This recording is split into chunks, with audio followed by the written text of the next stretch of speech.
பழைய சாதத்தை சாப்பிடுவதால் எந்த நோய் நொடியும் அண்டாது. நாள் முழுக்க பழைய சாதம் நம்மை சுறுசுறுப்புடனும் புத்துணர்ச்சியுடனும் வைக்கும். முதல் நாள் சோற்றில் நீர் ஊற்றி மறுநாள் சாப்பிடும் இந்த பழைய சாதத்தில் B6, B12 போன்ற ஏராளமான சத்துக்கள் நிறைந்துள்ளது. பழைய சாதத்தை சாப்பிடுவதால் நோய் எதிர்ப்பு சக்தி அதிகரிக்கிறது. பன்றி காய்ச்சல் உட்பட எந்த ஒரு காய்ச்சலும் அணுகாது. உடல் சோர்வு நீங்கி உடல் சுறுசுறுப்பாக இருக்கும். உடலிற்கு குளிர்ச்சியை உண்டாக்கும். சிறுகுடலுக்கு நன்மை பயக்கும். குடல் புண், ஒவ்வாமை, அரிப்பு போன்றவை சரியாகும். இரத்த அழுத்தம் கட்டுப்பாட்டுக்குள் இருக்கும். உடல் எடை குறையும். காலையில் சாப்பிடும் பழைய சாதத்தால் நண்பகல் வரை வேறு எந்த உணவையும் தேடாது. இது தவிரவும் உடலுக்கு, குறிப்பாக சிறுகுடலுக்கு நன்மை செய்யும் பாக்டீரியாக்கள் பெருகி நம் உணவு பாதையை ஆரோக்கியமாக வைத்திருக்கிறதாம். பழைய சாதத்தை சாப்பிடுவதையே அநாகரிகமாக நினைக்கும் இன்றைய இளைய தலைமுறை பிள்ளைகளுக்கு பழைய சாதத்தின் மகிமை தெரிவதில்லை.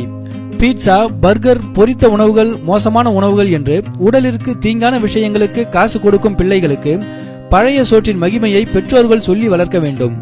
நம் முன்னோர்கள் சொன்னதும் செய்ததும் பல உள்ளர்த்தங்களில் என்பதை புரிந்து கொள்ள வேண்டும். நம் சமையல் அறையில் உள்ள அஞ்சரை பெட்டிகளில் வியத்தகு விஷயங்கள் இருக்கின்றன.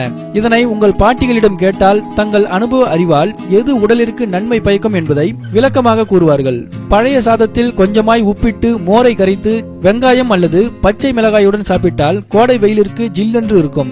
கிராமங்களில் வயல் வேலை செய்பவர்களுக்கு தெம்பு எதிலிருந்து கிடைக்கிறது என்பதை நாம் தெரிந்து கொள்ளலாம். உடல் உஷ்ணத்தை தடுக்கவும் கண்ட வியாதிகள் அண்டாமல் தவிர்க்கவும் பழைய சாதத்தை உண்ணுங்கள். எங்கள் நிகழ்ச்சிகள் உங்களுக்கு பிடித்திருந்தால் சப்ஸ்கிரைப் செய்யுங்கள். மிகவும் பிடித்திருந்தால் உங்கள் நண்பர்களுக்கும் ஷேர் செய்யுங்கள். நன்றி, வணக்கம்.